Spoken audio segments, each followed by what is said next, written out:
大家好，我是南哥，今天给大家分享一道下饭又下酒的美食——生炒凤梨排骨。喜欢我视频的朋友，麻烦点个赞，订阅一下，打开下面的小铃铛，谢谢。我们需要准备的材料有排骨大概1斤，白糖3大勺，适量的番茄酱，蒜头5、6个，新鲜菠萝半个，蒜头稍微拍一下就行了，不需要切碎了。菠萝我们给它改小块一点。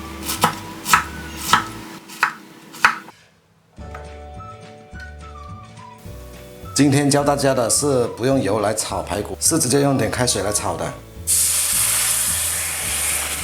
锅中加入50克左右的开水，放入洗好的排骨。锅中不用放入油，直接用开水煮就行了。开大火把它炒出油。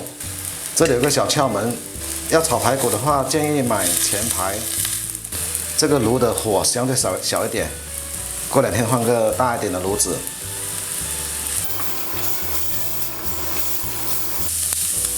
水分干了之后，它会出油脂，所以刚才我们不用先加油。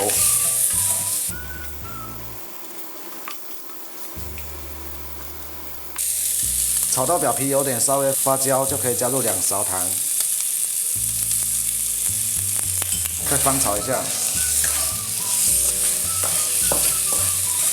炒出焦糖色。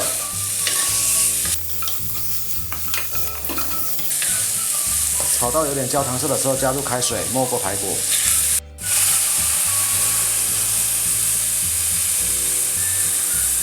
大火收汁。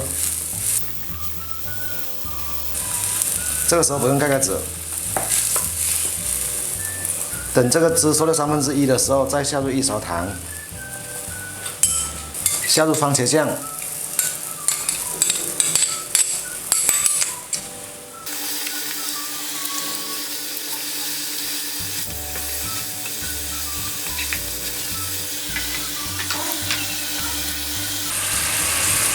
加入少许白醋，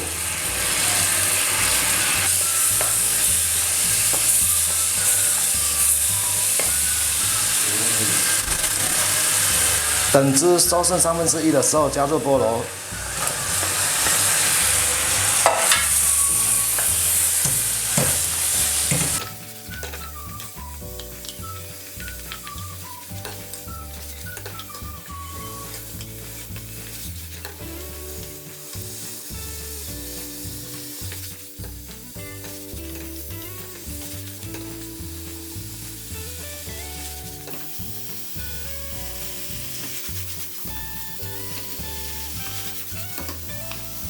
差不多收完汁了，就可以关火了，出锅。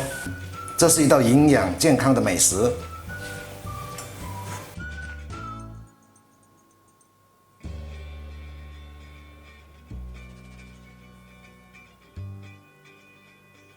喜欢我视频的朋友，麻烦点个赞，双击一下，谢谢。